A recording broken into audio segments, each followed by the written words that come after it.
Olá! Antes da gente entrar no nosso assunto propriamente dito, que é quantidade de movimento, conservação e a forma geral para a segunda lei de Newton, eu quero falar com vocês a respeito de um conceito muito importante, que é o centro de massa. O centro de massa é definido como sendo um ponto que se move como se todas as forças estivessem exercidas naquele ponto. E como que a gente acha esse ponto? Então vamos supor que eu tenho aqui num sistema de coordenadas uma partícula na posição x1 e uma outra partícula na posição x2. O centro de massa vai depender tanto da massa quanto da posição das partículas. Então, como que a gente vai achar esse ponto? Esse ponto é uma média ponderada entre massa e posição, sendo a massa o peso. Então, a gente vai calcular a posição x do centro de massa como sendo a massa da partícula 1 vezes a posição dela, mais a massa da partícula 2 vezes a posição dela. E divide pela soma dos pesos, né? Isso é uma média ponderada, M1 mais M2. Então, considerando essa situação aqui, a gente pode entender que o centro de massa vai estar entre a posição x1 e a posição x2, mas também vai estar mais perto da partícula x1 que da partícula x2, se a massa M1 é maior que a massa de M2. Então, o x do centro de massa deve estar localizado por aqui assim. Se eu tenho um sistema com N partículas, então eu posso generalizar essa média ponderada para uma somatória.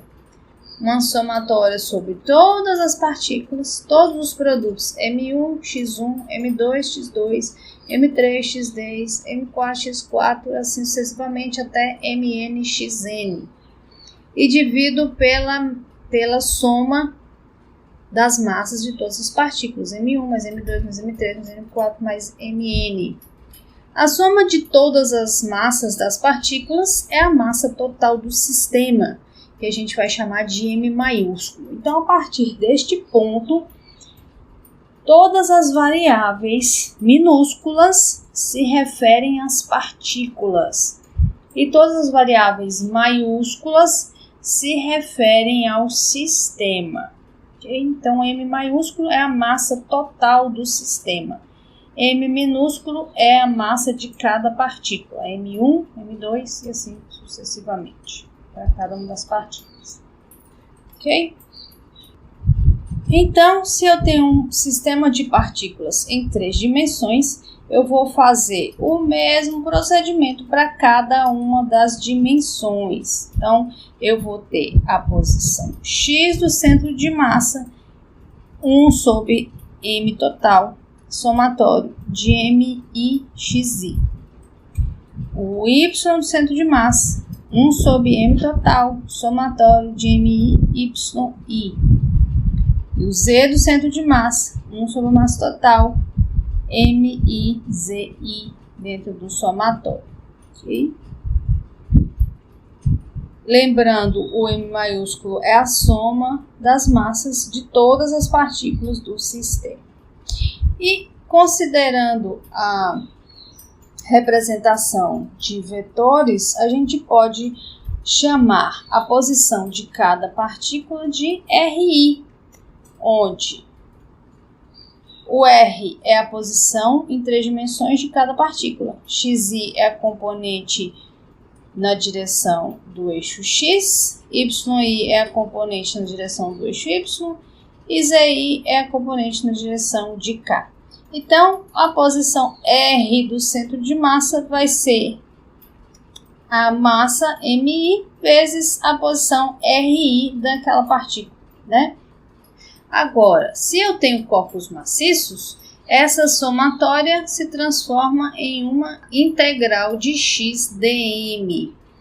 Para encontrar a posição x do centro de massa, a integral de y dm para encontrar o y do centro de massa e a integral de z dm para encontrar o z do centro de massa. Essas integrais não são fáceis de serem resolvidas, elas não são triviais, mas a gente não vai trabalhar com essas integrais nesse curso. Eu quero só que vocês saibam que para um corpo maciço essa somatória é transformada em uma integral. Bem, vamos considerar a seguinte situação. Eu tenho um brinquedo de bebê que é composto por 3 bolas, formando um triângulo equilátero de lado igual a 14 centímetros. E eu quero saber onde fica o centro de massa deste brinquedo. Cada uma das massas tem um peso diferente. Essa grande aqui, ó, tem uma massa de 3,4. Essa média aqui tem a massa de 2,5 e essa menorzinha tem a massa de 1,2. E eu quero saber onde é que está o centro de massa deste brinquedo. Bem, para a gente fazer essa conta, a gente vai precisar fazer tanto o cálculo do x de massa quanto do y de massa. Mas para a gente fazer isso aqui, a gente precisa localizar essas partículas em relação a um referencial. Não importa o referencial que você escolhe, o ponto tem que estar localizado no mesmo lugar, independente do referencial. Então a gente tem a liberdade de escolher o referencial que a gente quiser, mais adequado. E a gente não quer fazer muita conta. Então, o referencial mais fácil seria colocar uma das partículas na origem dele. Por quê? Porque a posição dela vai ser 0 e quando eu multiplicar vai zerar alguns termos e vai facilitar a minha conta. Então, vamos fazer essa continha. No enunciado do problema, foi informado que o triângulo equilátero tem lado 14 centímetros.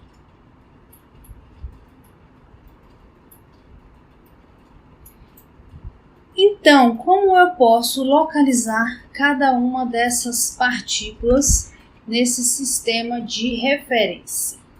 Bem, a partícula 1, que é essa daqui, ó, ela tem posição x1 igual a 0 e x2 igual a 0. Né?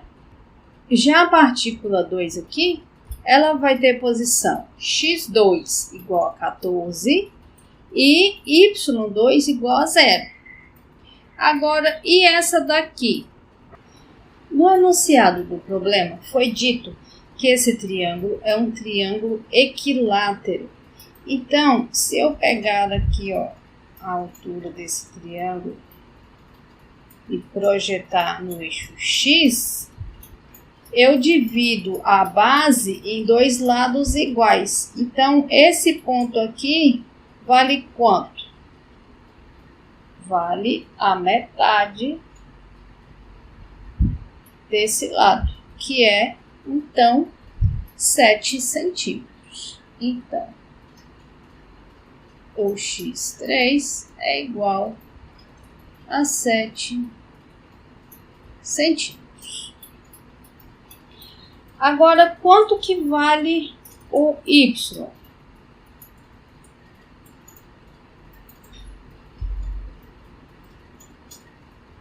Perceba que aqui, ó, eu formei um triângulo retângulo. E esse lado é a hipotenusa, que vale 14. Esse lado é um cateto, que vale 7. Então, eu preciso achar essa altura H, que vai ser igual ao nosso Y. Então, eu vou chamar aqui, ó, de Y3.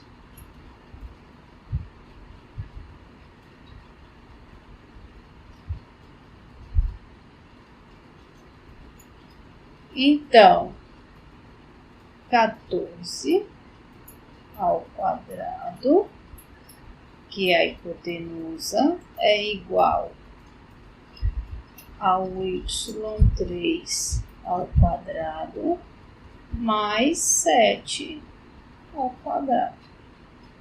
Assim, passando do lado de lá, passando esse cara para o lado de cá, fica 14 ao quadrado menos 7 ao quadrado, que dá 147. Raiz de 147 é 12. 12,12 centímetros. Lembrem-se que a gente não mudou para metros, então nossa resposta é dada em centímetros. Muito bem, agora a gente já tem todas as posições de cada uma das partículas e podemos aplicar as fórmulas. Esse M aqui é a massa total. A massa total é justamente o M1 mais o M2 mais o M3. Então, a massa total vai ser 1,2, tá aqui, 2,5, tá aqui, mais 3,4. Então, a massa total é 7,1 gramas. Veja que a gente também não transformou para quilograma. Aqui está em grama nossa resposta. Então, o que é que essa expressão aqui significa? 1 dividido pela massa total. E essa somatória aqui, eu vou fazer esse I variar de 1 até o número de partículas. No caso, eu tenho 3 partículas. Então, vai ser M1, X1, mais M2, X2, mais M3, X3. Agora, vamos substituir os valores.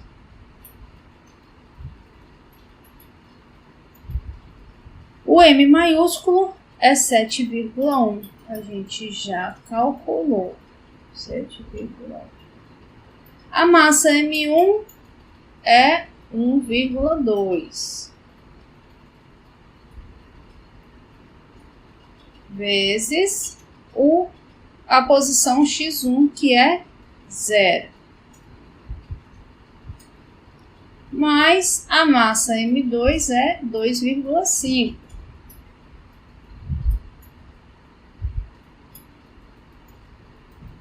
E a posição X2 é 14.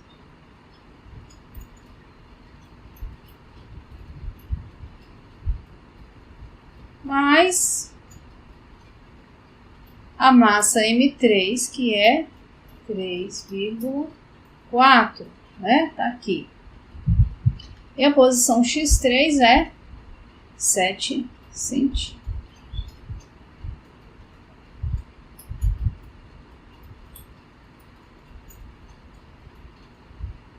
Fazendo essa continha aí, a gente vai achar o X do centro de massa igual a 8,28 centímetros.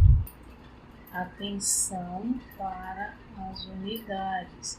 A gente não transformou para metros e, portanto, a resposta será dada em centímetros. Para o Y do centro de massa, massa, temos a mesma situação. Então, 1 sobre a massa total, que multiplica massa de cada partícula, posição Y de cada partícula. Então, M1 vezes o Y1 mais o M2 vezes o Y2 mais o M3 vezes o Y3. Então, substituindo os valores, 1 dividido pela massa total, que é 7,1. 7,1. Massa da partícula 1 é 1,2. 1,2. A posição Y da partícula 1 é 0. 1,2 vezes 0. Massa da partícula 2 é 2,5. Então, 2,5 vezes posição Y da partícula 2 é 0. 0. Mais a massa da partícula 3 é 3,4. Vezes a posição Y da partícula 3, que é 12,12. Com isso, a posição Y do centro de massa vai ser igual a 5,8 centímetros. Então, esse é o resultado que a gente obteve para a posição X do centro de massa e a posição Y do centro de massa.